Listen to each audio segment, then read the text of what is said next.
오늘은 모자이크라는 제목으로 하나님 말씀 나누도록 하겠습니다. 옆 사람과 인사하겠습니다. 몇 조각입니까? 봄이 오는 거대한 소리로 온 대지를 일깨우시는 하나님의 섭리가 우리의 얼어버린 마음에도 임하길 안녕으로 인사합니다. 뒤엔 난리가 났어요. 여러분, 오늘은 입춘입니다. 표면적으로는 여전히 겨울 같지만 내면은 되지 않은 이미 봄인 겁니다. 봄의 시작인 겁니다. 시간이 참으로 빠릅니다. 2024년의 시작이 어제 같은데 벌써 한 달이 지났습니다.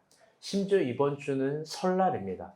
설이란 잘 알겠지만 음력으로 1월 1일로서 한 해가 시작되는 우리나라의 최초의 날입니다. 그런데 저 개인적으로는요, 양력인 2월쯤에 설이 있다는 게 참으로 좋습니다. 그 이유는 2024년 1월에 결심했던 그런 결기들이 설에 다시 돌아볼 수 있기 때문입니다. 두 번째 시작이 새로운 시작이 되는 거죠. 그래서 이번 설에는 여러분도 1월 1일에 했었던 결심들을 다시 돌아봤으면 좋겠습니다. 쉽게 포기하지 않기를 바랍니다. 우리 부모님들도 그런 결심을 돌아봐야 됩니다. 내 아이에게 화내지 말아야지. 예배 때 저렇게 소리를 질러도 친절해야지. 그래요. 웃는 부모님들 되어주세요. 한 주 동안 많은 일들이 있었습니다. 지난 2일 통계청에서 발표한 소비자 물가 상승률이 인상적입니다. 6개월 만에 2%대로 내려왔습니다. 2%대로 내려왔습니다. 그러나 설날을 맞이해서 3%대로 물가는 재상승을 하긴 하지만 많은 전문가들이 예상한 것보다 오르지 않았습니다. 정부가 이건 굉장히 노력을 해준 겁니다. 또 진정 놀라운 소식도 있습니다. 4월 인천 검단의 자이아파트 지하주차장 붕괴 사건을 우리는 모두 다 알 것입니다. 일명 순살자이죠. 국토교통부에서는 순살자이의 주차장뿐 아니라 이번에 아파트 전체 철거를 명했습니다. 잘못 지어진 건 다 철거를 해버리라는 거죠. 그 철거 비용만 715억입니다. 또 GS 건설사를 8개월 동안 영업 정지를 내렸습니다. 건국 이래로 대형 건설사에게 가장 강력한 처벌을 한 겁니다. 동일하게 22년 1월에 발생한 광주 화정동 아이파크 붕괴 사건도 동일한 수준의 행정처분을 내릴 거라고 예고했습니다. 모두 이번 주에 있었던 일인데요. 정부가 이건 정말 결단력 있게 잘해준 것 같습니다. 그래서 시민이 불안에 떨지 않는 게 더 좋은 것 같습니다. 그러나 이번 주에는 다시 정치의 계절이 돌아왔습니다. 한 주 동안 많은 일들이 출사표를 던졌습니다. 출사표를 던진 이들은 저마다 경세가를 자처합니다. 좋은 세상을 만들려고 순정한 마음으로 나서는 이들도 있고 허망한 열정으로 들떠서 나서는 이들도 있습니다. 유력자들의 분별이 어느 때보다 요구되는 상황입니다. 저는 이번 주 축구를 보면서 더 느꼈습니다. 여러 가지 의미로 리더가 중요합니다. 우리 옆 사람과 한번 인사할게요. 리더가 중요합니다. 설교를 준비하면서요, 한 주 동안 깊게 고민에 빠지게 되었습니다. 그 이유는 어제까지 큐티가 신명기 본문이었기 때문입니다. 심정적으로는요, 신명기 본문이 어제로 끝나는 게 참 싫었습니다. 적어도 오늘 정도까지 이어져야 그동안 우리가 오랫동안 큐티해왔던 신명기의 결론을 말해주고 싶었기 때문입니다. 신명기의 마지막은요, 신명기 신학의 중요한 것들이 녹아져 있고 흐르고 있습니다. 그걸 참 정리하면서 이야기해주고 싶었는데 결론적으로 오늘 일요일 큐티가 시편이기 때문에 시편을 준비했습니다. 그게 우리의 일관됨이니까요. 모두 다 아쉬운 것 같습니다. 그런데 분명 은혜가 있을 겁니다. 오늘 본문은 시편 100편입니다. 시편 100편의 위치는요, 시편의 제4권입니다. 시편의 1권부터 5권까지 있는 거 아시죠? 시편의 제4권은요, 시편 90편부터 106편입니다. 이게 내용과 형식상으로는 찬양시지만 이 찬양시의 내용은요, 역사서만큼이나 하나님의 절대주권에 대한 강조를 하고 있습니다. 그렇기 때문에 개인의 고백보다는 아마 실제로 이스라엘의 예배 때 사용된 회중 찬양일 겁니다. 제4권은. 그러니까 이스라엘 예배 때 실제 회중 찬양. 아까 인간사님처럼 누군가는 한 4, 5천 년 전에 이 노래로 뭐 기타가 없었겠지만 불렀겠죠. 오늘은 그들이 부른 찬양의 의미와 깊이에 대해서 깊게 배워봅시다. 그들은 찬양을 통해서 무엇을 소망하고 긍정했는지를 한번 배워봤으면 좋겠습니다. 1절, 2절입니다. 한번 읽어보겠습니다. 네, 읽어주세요. 시작. 온 땅이여 여호와께 즐거운 찬송을 부를지어다. 기쁨으로 여호와를 섬기며 노래하면서 그의 앞에 나아갈지어다. 아멘. 우리가 보기에는요, 우리가 얼핏 보기에는요, 언제나 어디에서나 있는 그런 성시의 한 구절 같습니다. 뭐 특별한 게 없죠. 온 땅이여 여호와께 찬송하라. 기쁨으로 여호와를 노래하며 나아갈지니라. 아까 인간사에 뭐 찬양했잖아요. 어마어마하죠? 여러분, 기타 참 좋지 않습니까? 속지 마세요. 기타가 아니라 치는 사람이 더 잘 치는 거예요. 아멘? 그럼요. 명필은 붓을 탓하진 않습니다. 전에 기타 줄 왜 그렇게 끊어먹었어요? 오케이, 알겠어. 우리가 얼핏 보기에는 정말 그렇습니다. 그런데요, 이런 평범한 시구절이 있고 우리가 이런 시구절로 찬양도 하지만 제가 한번 이런 질문 해보고 싶습니다. 진정 여러분은요, 여러분의 모든 나날들 속에서, 중요한 질문인데, 이런 1절, 2절처럼 찬양을 부를 수 있나요? 여러분의 모든 시간과 공간과 상황과 나날들 속에서 여러분 이렇게 찬양을 할 수 있습니까? 우리가 찬양을 하기에 굉장히 적절한 날들이 있습니다. 월급날, 보너스 날, 그리고 주식이나 코인이 내가 생각하지 않았는데 갑자기 막 떡상을 한 날, 내 남친이 갑자기 이벤트를 해준 날, 막 찬양이 나오지 않나요? 내 남편이 집안에 있는 모든 청소, 빨래, 설거지까지 다 했는데 내 어깨까지 주물러주는 날. 왜 웃고 있어? 어깨까지 막 주물러주는 날, 남편의 겸손함들이 묻어나는 날. 그리고 제가 생각해봤어요. 우리 헤라와 미소가 일주일 동안 군산을 간다고 한 날, 막 찬양이 나와요. 막 함성이 터지고요. 막 계속 끝없는 노래가 나올 것 같아요. 여러분 그렇지 않나요? 그런데요, 여러분 그렇지 못한 날은 어떨까요? 바쁜 날 출근길에서 내 앞에 지하철 문이 딱 닫히고 떠납니다. 결국 그것 때문에 지각한 날. 정말 열심히 일을 했는데 직장 상사가 그거 당연한 거라고 알아주지 않는 날. 내가 어떤 아이디어나 프로젝트를 추구했는데 내 직장 동료나 상사가 그걸 빼앗고 자기 이름으로 써버린 날.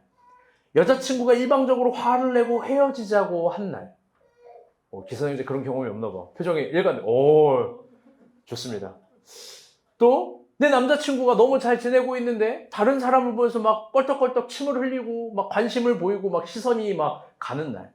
시험을 3년간 준비했는데 떨어진 날. 모처럼 외출을 준비했는데 화물 트럭이랑 자동차 사고가 나고 그 기사가 합의도 한 달 동안 안 해준 날. 여러분 노래와 찬양이 나옵니까? 여러분 이번 주에는요, 용식 형제가 교통사고가 났어요. 이거 막 거의 저만큼 억울하고 화가 나고 황당한 사건이에요. 한번 간증 들어보셔요. 여러분 그런 날은요, 어때요? 찬양이 나옵니까? 1, 2절처럼 막 하나님을 노래하고 그분을 향한 영광과 찬양이 막 온 땅이여 기쁘게 막 찬양하는 그런 찬양이 나오나요? 여러분, 우리가 하나님께 찬양을 드릴 때는요, 굉장히 중요한 전제가 있습니다. 그건 욥이 가장 잘 보여주고 있습니다. 이 중요한 전제를 우리가 깊게 이해해야 됩니다. 욥기 1장 21절, 22절입니다. 우리 다 같이 한번 읽어볼게요. 시작. 이르되 내가 모태에서 알몸으로 나왔사온즉 또한 알몸이 그리로 돌아가올시라. 주시니도 여호와시오 거두시니도 여호와시오니 여호와의 이름이 찬송을 받으실지니라. 아멘. 욥기 1장은요, 우리가 잘 알겠지만 욥의 고난의 서막입니다. 현미자매, 제자리를 앉으시죠. 형주 옆으로 오시던가. 네. 이렇게 기차가 끊겨서 이 시간에 왔는지 모르겠지만 가장 멀리서 또 오는 우리 박수. 귀한 자매예요. 막 바리새인들처럼 막 김정현 막 왜 늦게 왔어요? 예배가 장난이야? 막 이러면 절대 안 돼요. 욥기 1장은요, 우리가 큐티를 오랫동안 해서 알겠지만 고난의 서막입니다. 욥은 그가 가진 모든 걸 1장에 한 방에 잊어버립니다. 그런데 그때 그의 아내가 조롱을 하죠. 차라리 여호와 하나님을 욕하고 죽으라고요. 그런데 그때 욥이 이런 고백을 하는 겁니다. 그동안 나에게 주신 이도 여호와시고 지금 내 걸 가져가시는 이도 여호와 하나님이시다. 그러니까 그의 이름을 찬양할지어다 혹은 그의 이름은 찬양받기 합당하도다. 너무 귀한 고백이에요. 이거 빨간색 글씨 한번 다 같이 읽어봐요. 시작. 주시니도 여호와시오 거두시니도 여호와시오 파란색 글씨. 여호와의 이름이 찬송을 받으실 줄이라. 아멘. 즉 우리가 찬양이라고 부를 수 있는 것들의 숭고한 대전제는, 포기할 수 없는 전제는 이 give and take away예요. 뭐예요? 주실 때도 가져가실 때도 항상 하나님만 찾는 거죠. 줬다 뺐다 해도 하나님을 찾는 거예요. 왜? 하나님은 주시는 분이고 여러분이 원치 않든 원하지 않든 원하든 원하지 않든 거두어 가실 때도 그분은 섭리와 계획이 있는 거예요. 우리의 신앙은 그걸 신뢰하는 대전제인 거예요. 물론 그분은 우리 걸 거두 가신다고 해도 우리 걸 빼앗는 분이 절대 아니에요. 만약 이 전제가 없으면 어떤 가사와 멜로디를 써도 그게 트로트나 발라드나 동요나 똑같아지는 거예요. 오늘 본문은 그걸 확실하게 가르쳐 줍니다. 오늘 본문 1절의 파란색 글씨 한번 봅시다. 다 같이 한번 읽어보겠습니다. 시작. 이 시작이 온 땅이요라고 합니다. 이게 히브리어로요. 콜 하아레츠예요. 아레츠라는 게 땅이고요. 하라는 게 정관상이고 콜이라는 게 모든이라는 히브리어인데요. 모든 땅. 근데 이게 상태동사 조건절이에요. 즉 무슨 말이냐면요. 온 땅에 있는 상황에서, 상태에서, 시간에서, 조건에서 하나님은 찬양받으시기에 합당한 분이라는 거예요. 여러분 잊지 마세요. 우리 하나님은요. 우리가 완벽한 상태에서만 노래를 부르기를 원치 않으세요. 우리가 막 수련회에 2박 3일 모든 직장 내려놓고 모든 약속 내려놓고 막 거기서만 부르는 찬양을 야 순전하다, 최고의 찬양이다 말하지 않으시고 우리의 모든 상황과 어려움 속에서 부르는 거예요. 그걸 원하시는 거예요. 우리의 구리고 더럽고 쓰러지고 미완성이고 잘 안 되고 막히고 막막하고 내가 나 자신을 보기에도 스스로 꼴이 보기 싫은 상태, 그런 상태의 찬양을 하나님 받기 원하는 거예요. 그러니까 우리는 주저하지 말고 찬양한다는 자체가 하나님을 신앙한다는 엄청난 의미입니다. 시인은 그걸 굉장히 강조하는 거예요. 온 땅에서, 온 땅에 있는 그런 모든 상태에서 찬양하는 거라고. 그런데 그 이유를 직접적으로 이렇게 이야기합니다. 3절입니다. 다 같이 한번 읽어보겠습니다. 시작. 여호와가 우리 하나님의 진주를 너희는 알지어다. 그는 우리를 지으시니요 우리는 그의 것이니 그의 백성이요 그의 기르시는 양이로다. 아멘. 결론적으로요, 그거는요, 그렇게 우리가 찬양해야 되는 이유는 우리 자신의 근거를 두는 것이 아니라 우리의 상태와 우리의 상황의 근거를 두는 것이 아니라 다 같이 한번 따라볼게요. 하나님과 우리의 관계. 너무나 당연한 말이에요. 특별한 말도 아니에요. 그런데 시인은 이 짧은 한 구절 3절에서요 무려 이 비슷하고 확고한 이야기를 5번이나 반복해요. 잘 들어봐요. 엘로힘은 우리의 야훼다. 이건 시간이 없어서 설명 못해요. 두 번째, 그분이 우리를 지으셨다. 우리를 창조했다. 세 번째, 우리는 그의 것이다. 그러니까 그의 소유다라는 거죠. 네 번째, 우리는 그의 백성이다. 다섯 번째, 우리는 그의 기르시는 양이다. 완전히 뭐 이 정도면 쇼미더머니 비와이 아닙니까? 막 5번이나 막 강조해요. 라임이 장난이 아닙니다. 근데 이게 찬양이라고 부르는 것들의 신비이자 비밀이라는 거예요. 그래서 시인은 강조할 수밖에 없는 겁니다. 여러분, 오늘은 이런 말을 한번 해보고 싶습니다. 그들이 찬양했던 어떤 중요한 근거들에 대해서 이야기하는 겁니다. 그 중에 하나는 하나님이 여러분을 창조했다는 겁니다. 아멘.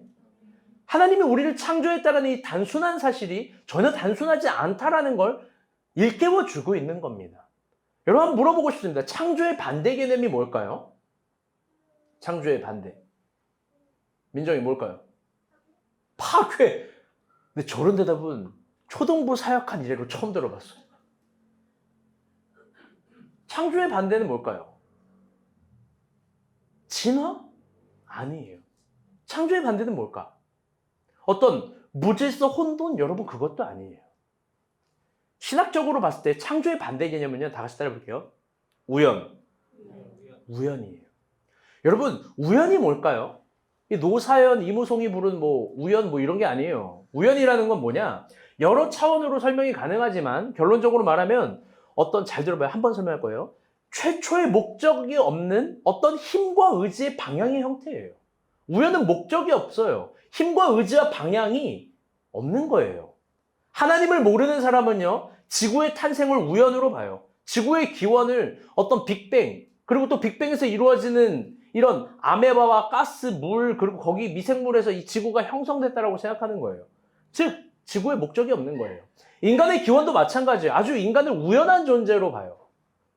그게 한때 유행했던 유발 하라리가 말하는 호모사피엔스, 호모데우스 이런 거예요. 인간의 목적을 생태학적, 사회학적 생존에만 찾는 거예요. 과연 우리 인간은 그런 존재인가? 제가 한때요, 아니죠, 제가 아니라 한때 온 대학을 열광시켰던 책이 있어요. 그거 뭐냐면 마이클 샌델의 정의란 무엇인가라는 책이에요. 좋은 책이에요.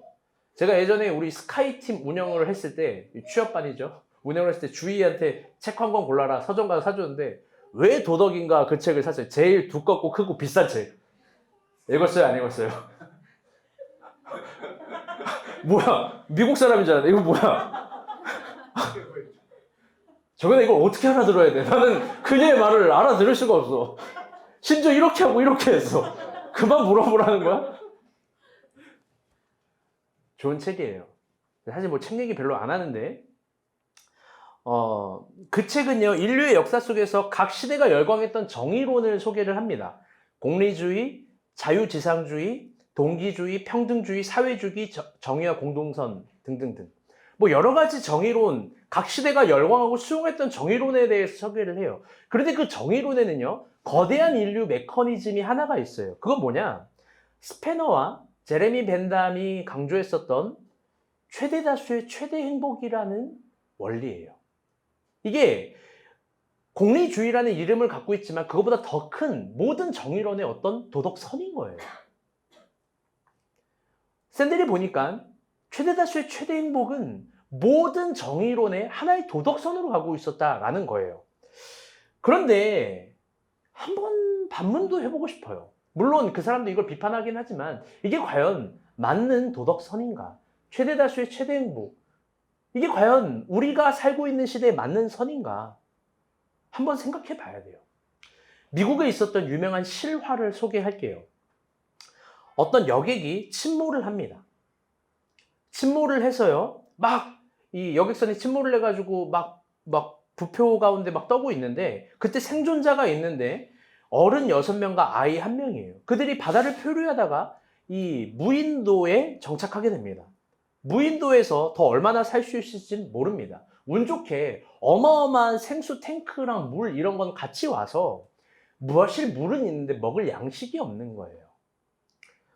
그래서 그때 어른 6명이 회의를 합니다. 주제가 뭐냐면 한 명의 아이를 잡아먹자라는 거예요. 한 명의 아이를 잡아먹자. 총원 6명 중 5명은 잡아먹자라고 찬성을 했고, 1명은 반대를 했습니다. 여러분, 그래서 어떤 결과가 나왔냐? 결론적으로 그 어른 6명이 아이를 잡아먹어요. 반대했던 1명도 아이를 잡아먹었습니다. 훗날 이들은 구조가 되었고, 그중 1명이 방송 인터뷰에서 이때 이 사건을 말해요. 양심선언을 한 거예요. 그때 미국 사회가요, 발칵 뒤집혔어요. 경악했어요. 모두 다 법원과 재판부의 회부가 되었어요. 근데 그때 아주 유명한 말이 나와요. 그 6명 중 1명의 리더가 이런 말을 하는 거예요. 우리는 그때 아이를 살인한 게 아닙니다. 우린 단지 최대 다수의 최대 행복을 위해서 선택했을 뿐입니다. 우린 투표했습니다. 여러분 어때요? 이게 말이 돼요? 여러분, 인간을 우연한 존재로 보았을 때, 인간의 존재와 목적을 생각해보지 못했을 때, 인간은 힘이 있다고 힘 없는 인간에게 이런 짓을 하는 거예요. 사실 이것보다 더한 짓을 해요. 전쟁의 역사를 보면 인간사가 그런 걸 증명해요. 인간사가 아니라 인간의 역사가. 인간은 목적 없이 인간을 대할 때 자기의 욕망을 충족하는 도구로 인간을 대하는 거예요. 여러분, 그런데 창조는 그렇게 말하지 않아요. 이 지구는 우연한 것이 아닙니다. 아멘? 이 지구는 하나님의 정확한 목적과 의지와 방향을 가지고 창조되었습니다. 여러분, 인간은 결코 우연한 존재가 아닙니다. 하나님의 정확한 목적과 의지 가운데 탄생하는 겁니다. 여러분의 부모도 우연한 존재가 아닙니다. 여러분이 부모에게 막 대할 권리가 1도 없어요. 그렇기 때문에 최대 다수의 행복이건 최대 다수의 슬픔이건 힘없는 아이를 잡아먹을 수 있는 이유는 하나도 없는 거예요. 그들이 천장일치를 하건 만장일치를 하건 안 되는 거 안 되는 거예요. 왜? 그 아이는 하나님의 목적에 있는 소중한 창조물이니까. 아멘. 그 아이는요, 우연한 존재가 아니니까. 다시 한번 강조합니다. 하나님이 창조하신 여러분은 우연한 존재가 아니에요. 목적이 있는 존재고 목적이 하나님께서 주시는 사랑과 은혜 속에서 발견되리라 믿습니다. 아멘? 여러분 절대 우연한 존재가 아닙니다. 그렇게 시인은요.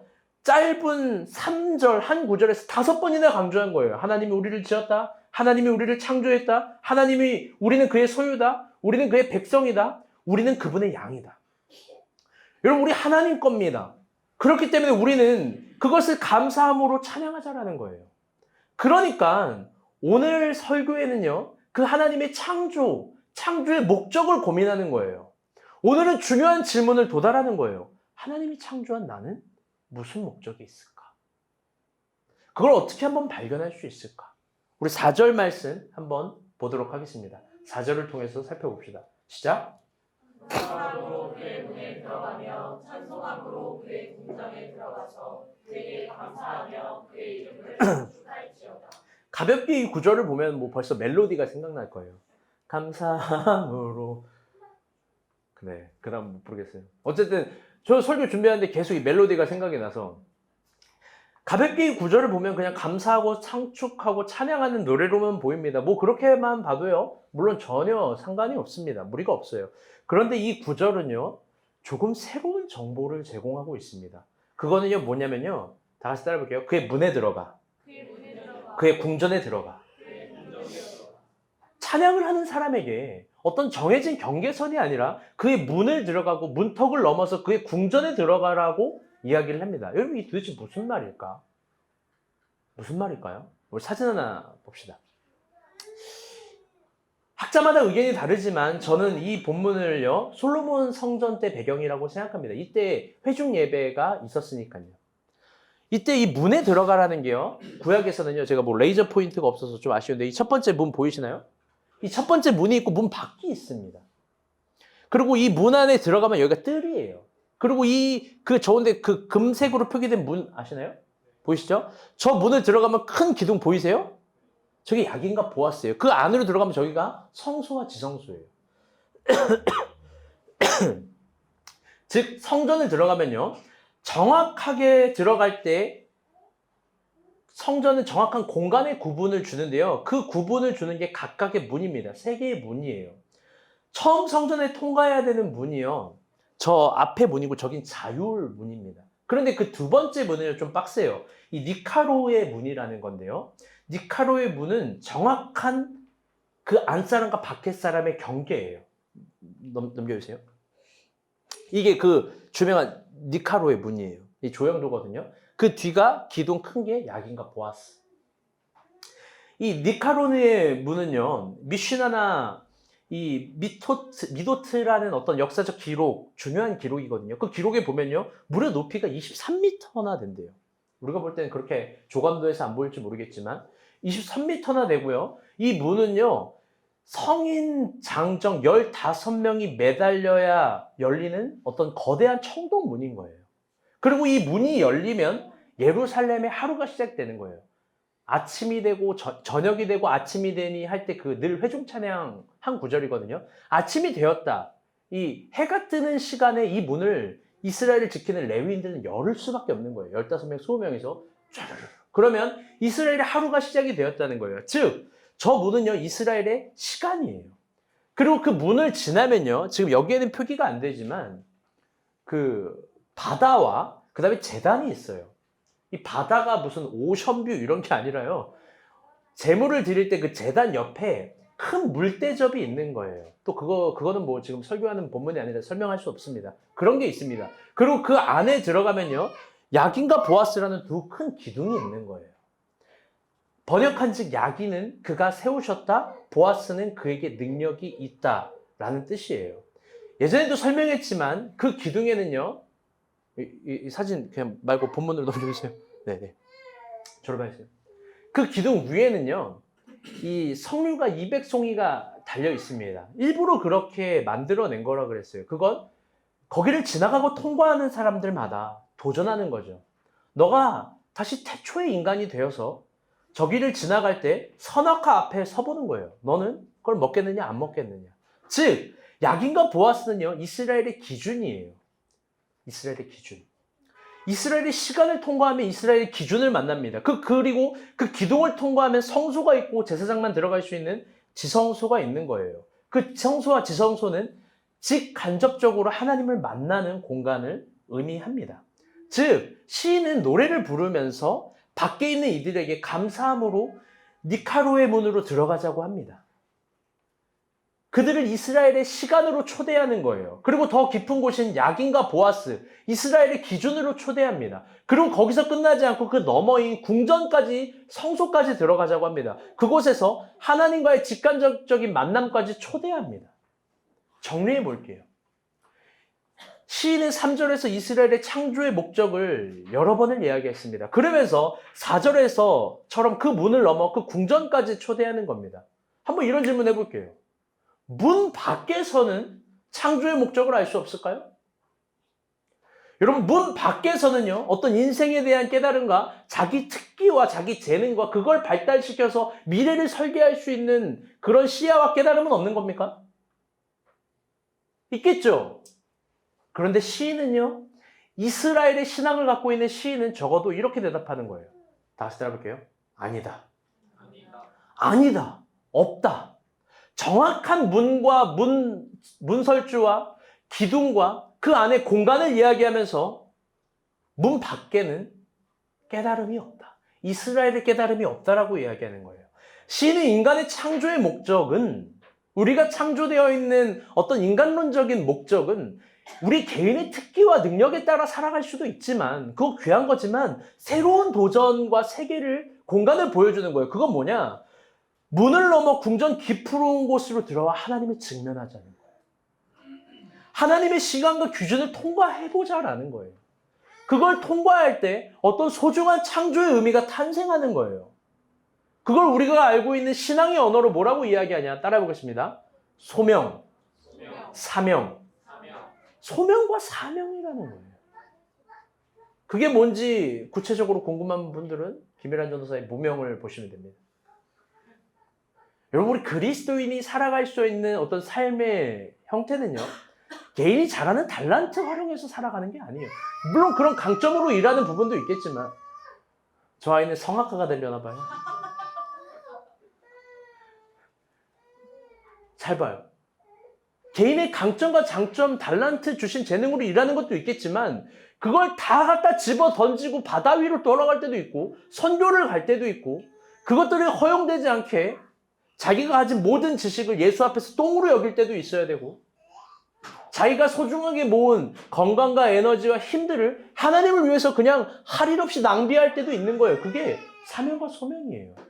재능으로 잘 맞을 때도 있겠지만 안 맞을 때도 있는 거예요. 그런 소중한 차원들이 우리 가운데 분명히 있어요. 사실 이건 정말 중요한 차원이에요. 왜? 여기에 하나님의 비밀한 것들이 숨겨져 있기 때문입니다. 잘 들어보세요. 우리가 그리스도인으로서요, 소명과 사명 없이도 살아갈 수도 있어요. 무리 없어요. 그런데 소명과 사명이 있을 때는요, 초월적인 초인도 될 수 있어요. 분명히 그런 차원도 있어요. 그건 하나님의 시간과 기준에 들어가야 돼요. 그래서 시인은 초청하는 거예요. 문을 열고 들어오라고. 저 궁전 깊은 곳까지 들어오라고. 시인은요, 물론 여러분이요, 오해하지 말아야 될 게 있습니다. 어떤 창조의 목적들, 소명과 사명은요, 지금 내가 이해할 수 있는 한 줄과 문장으로 설명되어지는 것이 아니에요. 바울은 결코 그렇게 말하지 않아요. 우리의 소명과 우리의 사명, 우리의 목적은 오히려 우리가 이해할 수 있는 문장과 단어의 장면 형태가 아니라 그건 거의 거짓말이에요. 미안해요. 오히려 이런 형태가 더 신앙의 형태예요. 뭐냐면 다시 따라볼게요. 인도하심이에요. 사실 이 시도 그렇고 모든 찬송시에는요, 하나님이 이스라엘을 인도한다라는 아주 거대한 확증들이 있는 거예요. 그런데 그 인도하심은 가만히 있으면 가는 에스컬레이터 같은 것들이 아니에요. 오히려 생의 모든 걸 던져서 믿음으로 걸어가 보는 길이에요. 설교의 결론을 이야기하겠지만, 그래서 우리의 창조의 목적은요, 모자이크 같은 거예요. 한 조각 한 조각 지금은 몰라요. 내가 이게 무슨 의미를 갖고 있는지. 지금 내가 걸어가는 길이 무슨 의미를 갖고 있는지 모른다고요. 그런데 하나님은 이 거대한 걸 하나하나 큰 그림으로 만들어 가고 계신 겁니다. 아멘? 그러면서 시인은요, 문을 넘고 문지방을 넘고 또 기둥을 넘어 하나의 경계를 넘어가려고 이야기를 합니다. 하나님 안으로 깊이 들어오라는 거예요. 여러분, 무엇이든지 그렇습니다. 깊어지고 성장하려면요, 자신이 이렇게 쌓아 올린 경계와 스스로 줄을 그어버린 한계를 넘어야 돼요. 우리가 하나님의 인도하심을 경험하고 싶다면 내가 아는 길로 가는 게 인도하심이 아니에요. 그분이 아는 길로 걸어가는 게 인도하심이에요. 그분이 아는 길로 걸어가는 건 우리가 스스로 줄 그어버린 한계와 경계를 넘어가는 거예요. 그걸 넘지 못하면 소명과 사명 앞에 결국 또 돌아갈 수밖에 없는 거예요. 안 될 거라고 생각해서.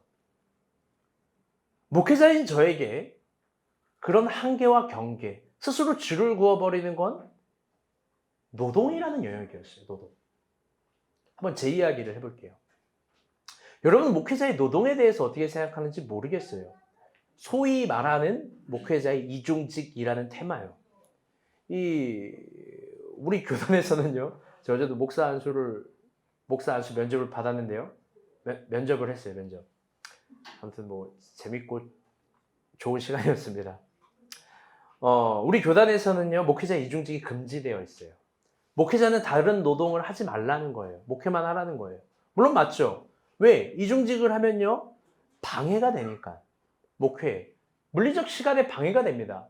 그런데 진짜 오해하지 말아야 될 것도 있어요. 그건 뭐냐? 목회자가 대부분 이중직을 한다라는 게, 목회자가 남들보다 두세 배 부자가 되고 싶어가지고 목회도 하고 뭐 알바도 하는 게 전혀 아니고, 목회자의 이중직은 생존 같은 거예요. 먹고 살아갈 수밖에 없고, 그렇게 할 수밖에 없는 목회자의 현실들이 있어요. 뭐 큰 교회에서 꽤 괜찮은 월급을 받으면 몰라도. 어쨌든 이게 금지법이에요. 그런데 여기서 한번 저는 의문을 한번 가져봐요. 과연 이중직을 하는 게 교회와 목회에 방해가 될까?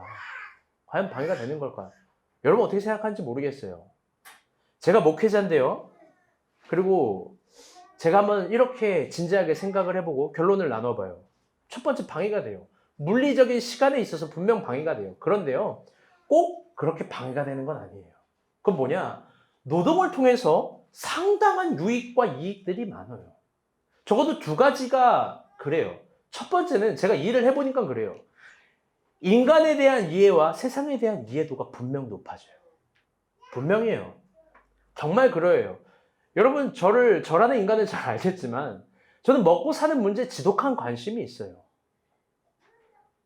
여러분, 중환이가 직장에서 잘렸어요. 잘린 게 아니라 사표를 냈어요. 미안. 막 위로하고 싶어요. 막 가서 안아주고 싶어요. 뽀뽀까지는 아니에요, 아직. 근데 그게요, 난 마음이 괴로워요. 제가 착한 척 하는 게 아니라 진심이에요. 쟤 어떡하지? 쟤 어떻게 하면 먹고 살지? 내가 당신 여자친구도 아닌데 그걸 내가 걱정해요. 지금 뭐 난리 났어요, 지금 저기.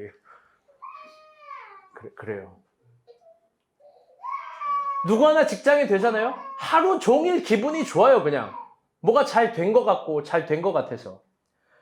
저뿐만 아니라 여러분 자신에 대해서, 직장과 먹고 사는 문제에 대해서 막 관심이 많아요. 그런데 그게요, 인간에 대한 이해도가 상당히 넓어지는 거예요. 그리고 두 번째로는요, 개인이 제가 일을 하면서 깊고 견고해지고 넓어져요. 무엇보다 단단해져요. 이게 제 진실한 신앙 고백인데 이거 시험에 들면 안 되는데, 여러분. 쓸까 말까 고민하다가 솔직한 신앙 고백을 썼어요. 잘 들어봐요. 저는요, 성경 읽고 기도하면서 제 인격의 어떤 넓어짐과 단단해짐을 경험해 보지 못했어요. 거의. 성경 보고 기도하고 예배 드리면서요, 이 공간에서는요, 막 경계를 허무니까 다 좋고 착한 사람 같죠? 여러분 밖에 나가봐요. 정영준 밖에 나가면 어떨 것 같아요? 교회 안에서도 저런데. 여러분, 계속 정현이 얘기해서 미안한데, 이게 정현이 형주 얘기해서 미안한데, 사랑해서 그런 거야. 정현이가 밖에 나가고, 상현이 밖에서 일하는 거 보면 어떨 것 같아요? 신방하려고 차를 갖다 댔거든? 난 내가 뭐 잘못한 건 줄 알았어. 차 빼! 막 이런 말 하지 않았지만, 누가 가게 앞에 차면 바로 신고해버리대. 대화 타협도 안 되는 거야. 더 악랄하겠죠. 뭐 안 봐도 비디오죠. 저 오히려 노동을 하면서요, 제가 단단해졌어요. 많은 우리가 본 교회 성도들이 그래요. 전선생님 어떻게 이런 것도 하고 저런 것도 하고 전선생님 일을 배우셨어요? 막 이런 말을 해요. 뭐 이런저런 거 막 하니까. 근데 과한 말일 수도 있겠지만 저는 성경을 보면서 기도를 하면서 저 자신의 초월되는 걸 경험한 게 아니에요. 어떤 제가 갖고 있는 이 능력의 한계들을 막 이겨낸 거 아니에요. 뭐냐? 일을 하면서 초월해요. 분명 많은 일들을 하면서 건강이 상하지만 동시에 한계들을 이겨내는 강함이 생겨요. 이 중요한 말이에요. 여러분에게도요. 많은 일과 노동을 하면서 나에게 주어진 일을 하고 싶은 사람 몇이나 되겠어요? 내가 하고 싶은 일만 할 수 있는 사람 몇이나 되겠냐고요. 여러분, 많은 일들을 하세요. 모든 노동은 내가 하기 싫은 거라는 거예요. 그런데 그런 걸 하면서요, 분명 건강도 상하지만 저도 역시 그랬어요. 그런데 내 한계를 이겨내는 강함들이 동시에 생겨나는 거예요.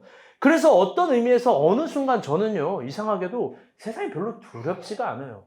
어떤 세상에 과제들이 있으면 저건 아주 맛있게 요리해 먹어야 될 식재료일 뿐이에요. 과한 표현이 아니에요.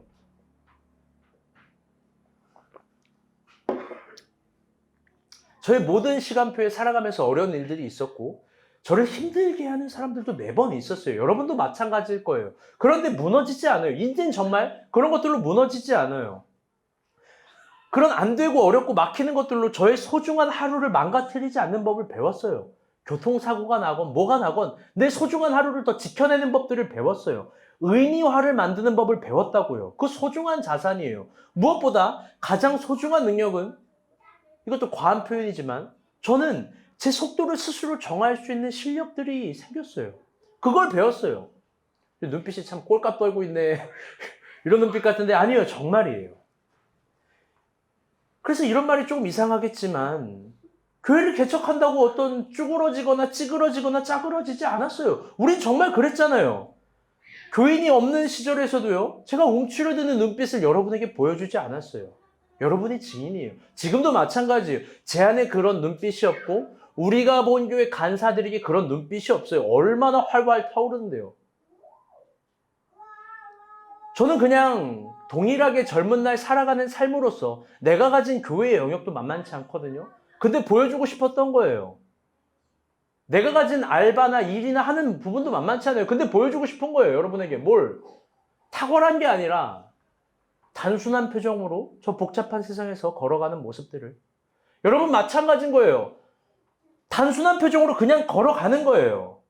이런 힘과 실력들은 저의 적용점에 있어서 어떤 목회를 한다고 얻어지는 것도 아니고 성경하고 기도를 한다고 얻어지는 것들이 아니었어요. 내가 스스로 세운 경계들과 한계를 넘어갔기 때문에 가능한 거예요. 그건 노동이에요. 목회자라서 할 수 없는 노동은 안 했지만 불법 같은 거, 인간이라서 할 수 있는 노동들은 많이 했던 거예요. 그걸 자질구레하게 영웅단처럼 막 얘기하거나 뭐 말하고 싶진 않아요. 그런데 하면서 강해졌다. 하기 싫고 불편한 일들을 하면서 분명 강해지는 게 있습니다. 여러분도 그렇게 되길 축원합니다. 아멘? 내가 상대하기 싫은 민원인, 박인혜 잘 들어. 민원인을 대하면서 너가 강해질 거예요. 그렇게 귀찮게 하는 남자친구를 대하면서 강해질 거예요. 농담이에요, 농담. 또 지금 인터넷에 듣고 계실 텐데. 우리 다 마찬가지예요. 여러분, 용식 형제는요, 사람을 치료하는데 스님을 치료한대요. 스님이 맨날 소림 축구한대요. 발로 자기를 찬대요. 그게 가능하겠냐? 그 뭐야? 동영상을 보여줬거든요. 완전 주성치예요. 발로 계속 차요. 스님이에요. 여러분, 고치고 싶겠습니까? 여러분, 그렇게 하는 거예요. 자기가 하기 싫은 일들 막 하면서 강해지는 거예요. 그렇게 되길 축원합니다. 아멘? 윤희 하기 싫은 공부 더 열심히 하세요. 강해지는 거예요. 그럼요. 하나님이 저를 그렇게 인도했어요. 적어도 이걸 자랑할 수 있고 이건 말할 수 있어요. 내가 약한데 하나님이 나를 그렇게 인도했다고요. 사족을 조금 붙여보면 요즘 한국교회의 위기를 논해요. 근데 무엇이 부족해서 조국교회의 위기가 있는 게 아니라고 생각해요. 어떤 돈과 명예와 사회적인 힘이 부족해서, 사람이 부족해서 위기가 절대 아니에요. 또 내부적인 결함? 여러분 그것도 아니에요. 생각해봐요. 우리 가운데, 기독교 가운데 여러분 성경 공부가 없었습니까? 제자 훈련이 없었습니까? 어떤 수련회가 부족했나요? 사족이긴 하지만 우리가 예배가 부족했습니까? 아니요. 여러분 새벽 예배, 수금, 토일 이런 건 차고 흐르고 넘칠 정도였습니다. 그런데 단 하나는 부족했어요. 그건 목회자가 세상을 읽는 눈이 부족했던 거예요. 목회자가 인간을 이해했던 이해력이 부족했던 거예요. 그래서 세상과 매너 있는 법도 모르는 거고, 세상과 대결하는 법도 모르는 거고, 어떤 대화도 여유도 없었던 거예요. 다시 돌아오면 그런 게 아쉬운 거고, 돌아오면 여러분에게도 질문해보고 싶어요. 여러분의 경계는 뭐예요? 스스로 할 수 없다라고 선을 그은 한계는 뭐예요? 여러분이 이걸 오늘 뭐 지금 아기들 좀만 잘 청소해줘야 될 것 같아. 여러분 이걸 잘 분별해서 듣죠? 이게 무슨 죄악이나 정욕이나 어떤 세상 놀이 문화에 있어서 경계와 한계 없이 해야 된다 그리스도인 여러분 이런 말이 아니에요. 막 병에 든 건 다 마시자 뭐 이런 말이 아니에요. 막 출입할 수 없는 곳들을 막 출입하자 여러분 이런 말이 경계와 한계 이런 말이 아닙니다. 알죠? 한두 명 꼭 그렇게 되는 것 같아서 다시 물어봐요. 여러분이 경계는 뭐고 스스로 할 수 없다고 선을 그은 한계는 뭐예요? 이건 절대 불가능하다라고 확신하는 게 뭐예요? 베드로도 언제나 그렇게 얘기했어요. 이게 안 된다고. 이건 할 수 없다고. 한계라고. 이 시간과 이 공간은 내가 모르는 것들이라고. 근데요. 주님이 이렇게 이야기해요. 마태복음 14장 29절부터 31절입니다. 너무 귀해요. 우리 초집중을 싸서 읽어볼게요. 시작.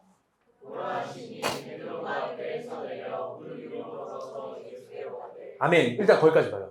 우리가 잘 아는 본문이에요. 지금 주님이 바다 위를 걸어가고 있어요. 베드로가 그걸 지켜보고 있습니다. 그래서 주님이 베드로에게 단 한마디 하는 거예요. 뭐라고요? 오라. 오라. 오라.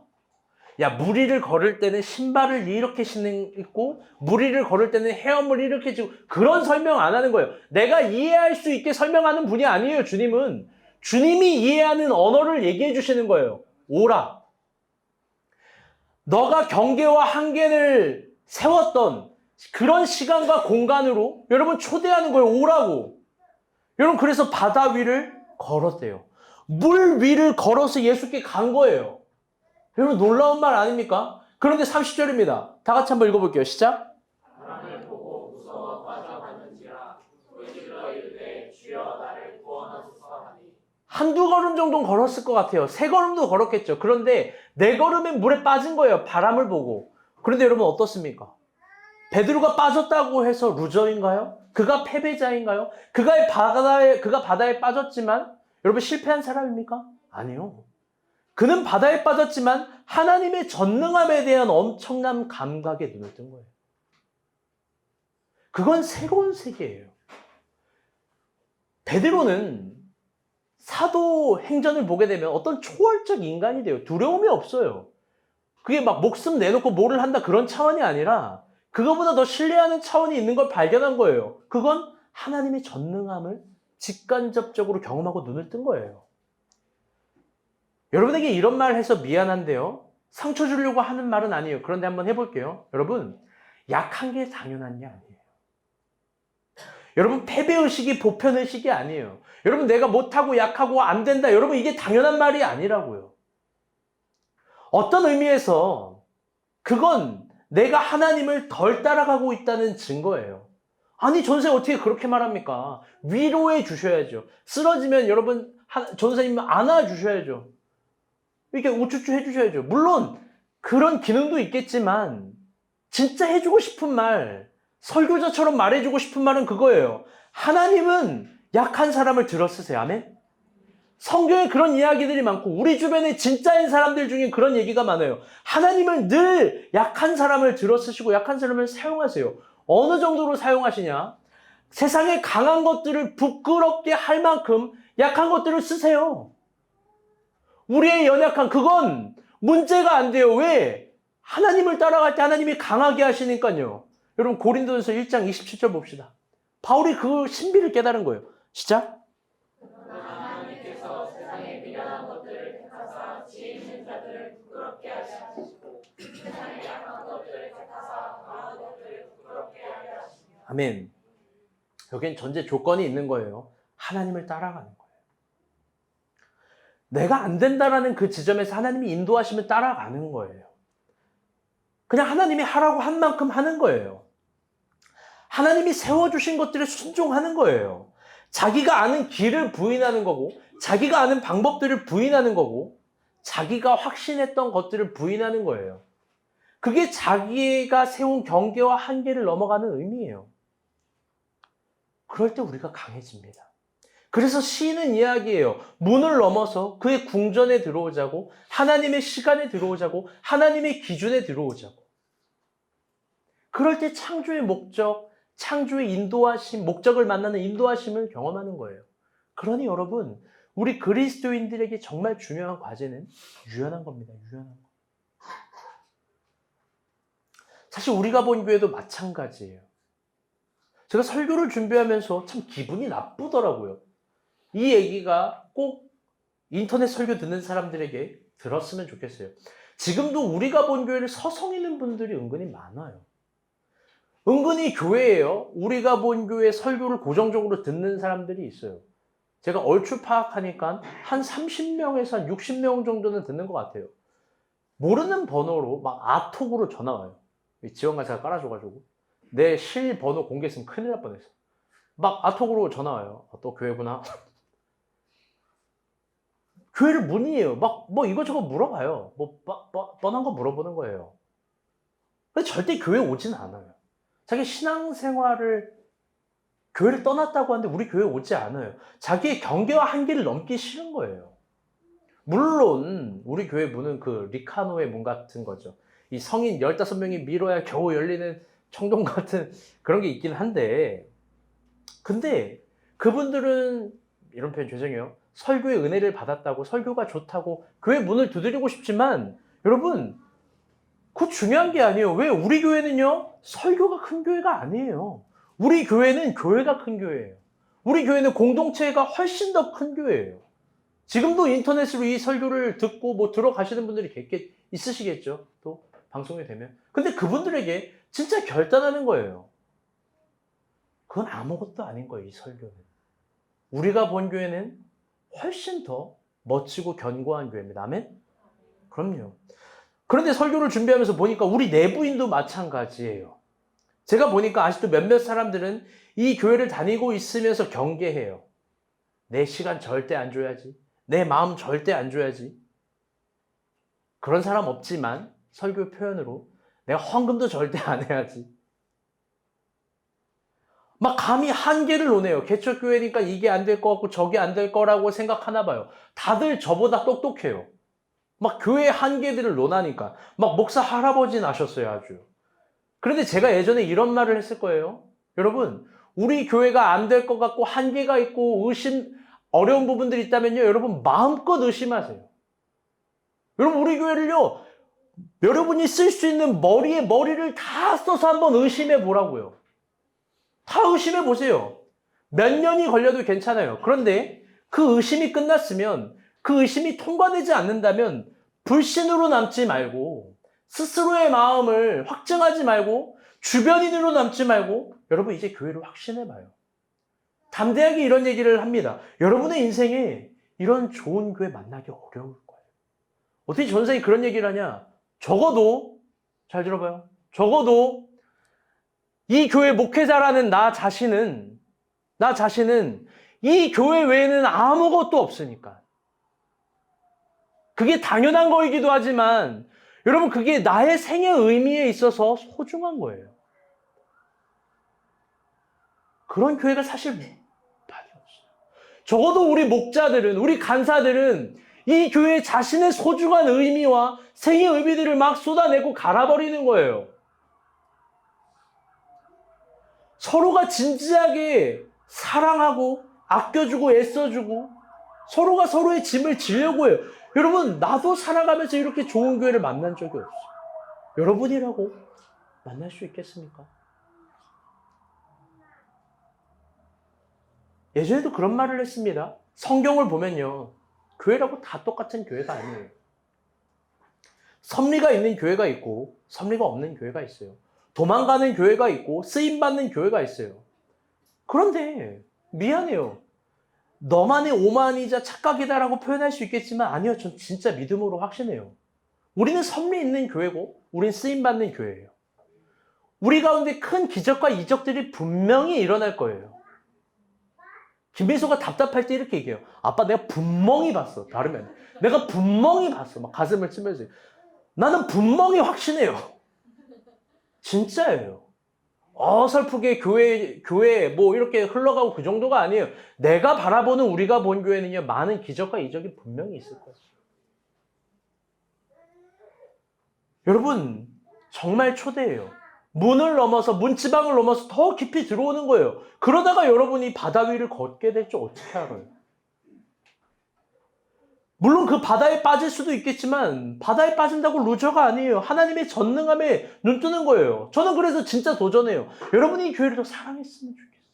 여러분이 이 교회 안으로 더 들어왔으면 좋겠어요. 자신의 건강, 자신의 시간.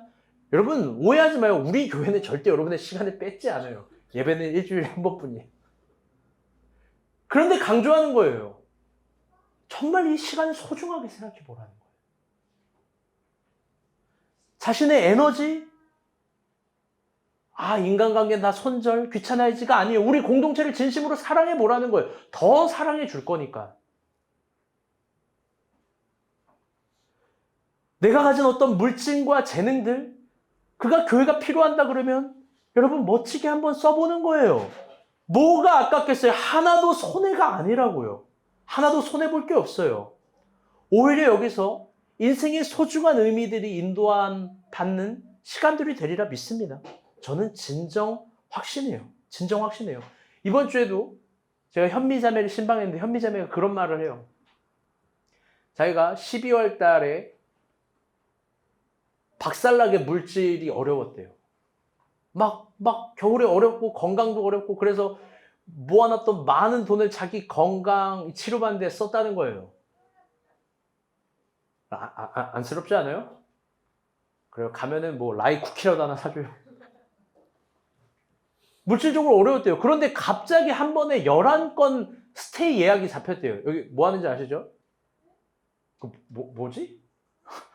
펜션. 가평이지? 혜라한테 맨날 혼났어, 집에 가면. 여보, 가평이라고. 양평이 아니라고. 가평이라고. 알았어. 안 되는 거 어떻게 미안해. 가평, 감성, 펜션, 그러면 다 여기로 막 뜬대요. 그 검색어 뜨기도 쉬운데. 전생이 그런 신비한 영역이 있나 봐요. 여러분, 있죠. 왜 없어요? 여러분, 이번 주에 똑같이 있었던 일이에요. 여기 이런 것처럼 용식 형제도. 갑자기 토요일 막 빵꾸 났던 일들이 막 잡힌대요. 할렐루야? 여러분 이 박지원 자매 여기 누가 올라오겠냐고요? 여러분 증명사진 찍으러 사람들이 꽤 많이 올라와요. 하나같이 표정들이 여기 뭐가 있어? 하고 올라오는데 여기서 사진을 찍는 거예요. 우리도 신기해요. 왜 올라왔지? 왜 왔지? 진짜요. 우리도 신기해 한다고요. 사랑하는 여러분, 신비의 영역이 있고 내가 가진 힘으로 전부가 아니라 새로운 힘으로 부어지는 힘들이 있습니다. 그게 있어요. 하나님 따라갈 때. 여러분 그러니까 진지하게 도전하는 거예요. 우리 내부인들에게. 더 문 안으로 들어오세요. 손해볼 게 없어요. 더 이 교회를 사랑해 줬으면 좋겠어요. 절대로 여러분 잡아먹지 않고 더 여러분에게 소중한 그런 하나님의 은혜들을 경험하게 될 거예요. 아멘? 그러니까 여러분 2월이면 이제 금요 예술살롱을 시작합니다. 방학이 끝났어요. 이제 한 달, 우리 교회 새벽, 난리 났어요. 지금 어린이 간사가 뒤에서 지금 이제 한 달에 한 번 새벽 예배 온라인으로 있어요. 그건 진짜 다 참석해야 되는 거야. 아멘? 그럼요. 이거 못할 수 없는 거야. 여러분, 그리고 새로운 프로그램이 이제 창조가 돼요. 좀 이따 이야기하겠지만, 공동체 성경 읽기 광고 때 얘기할 거예요. 공동체 성경 읽기 프로그램이에요. 뭐냐면, 정확한 날, 아마 금요일이 될 가능성이 높은데, 마태의 밤, 마가의 밤, 누가의 밤, 이것도 한 달에 한 번씩 해가지고, 뭘 하는 거냐. 공동체 성경 읽기 하는 거예요. 그날 딱 와서 인간사의 5분 찬양 딱 하고 다 눈물 콧물 5분에 쏟고 그 다음에 우리 그냥 같이 마태복음을 읽어 나가는 거예요. 마태복음이 28장까지 있으니까 그걸 2주에 나눠가지고 뭐 14장 1시간이면 읽을 거거든요. 저는 5분 정도 10분 정도 이 마태복음에 대해서 설명을 해준 거예요. 객관적인 거. 그리고 1시간 읽고 끝나고 Q&A. 이 Q&A가 1시간이지? 근데 그거 말고 딱 진짜 5분 정도 10분 정도만 하고 가는 거. 신설 프로그램인 마태의 밤, 마가의 밤, 누가의 밤, 요한의 밤. 할렐루야? 예. 이런 거 뭐 오는 거예요. 지금 윤희 올 수 있어? 그렇죠. 너 안 오면 주영이 올 거거든. 데려다 줘야 되잖아. 여러분, 그리고 5월에 선교를 가요. 여러분, 채 일주일도 지나지 않았는데 확정 인원이 이렇게 많이 일어났어요. 할렐루야, 아멘. 선교 가자고 하면 또 그냥 가는 거예요. 가는 거예요. 그래요, 이네. 가는 거예요. 말씀의 결론을 맺도록 하겠습니다.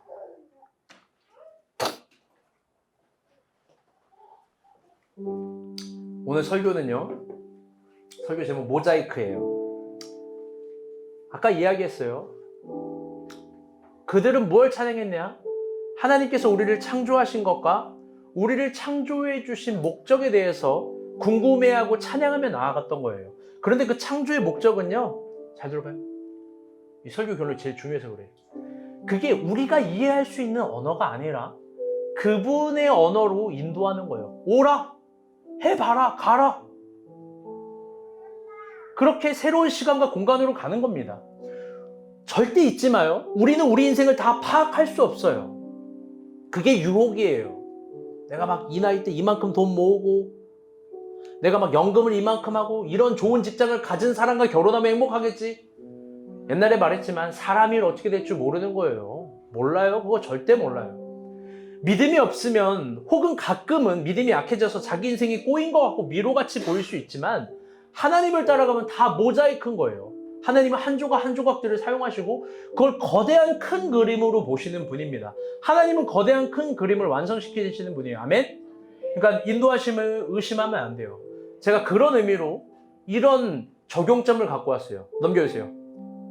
손흥민 모자이크예요. 왜 이런 유치하게 이런 걸 준비했냐? 사실 전 축구도 안 봤거든요. 지금 막강한 공격력으로 대한민국을 이끈 리더잖아요. 여러분 근데 이 사람이 축구하면서 얼만큼 부상을 입었을까요?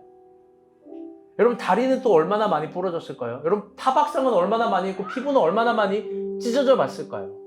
처음부터 손흥민이 분명 아니었을 거예요. 그런데 다리 좀 부러졌다고 타박상 입었다고 드리블이 안 된다고 매번 포기했으면 이 사람이 못 됐겠죠. 한 조각 한 조각 한 조각이 만들어져서 결국 큰 거대한 그림이 되는 거예요. 믿음의 여정은 이거보다 더한 겁니다. 우리는 우리의 시절을 몰라요. 하나님 따라가는 거예요. 그런데 그걸 잘 도와주는 게 뭐냐? 그게 바로 교회인 거예요. 교회. 서로에게. 제가 그래서 이런 명문장을 설교의 결론으로 갖고 왔어요.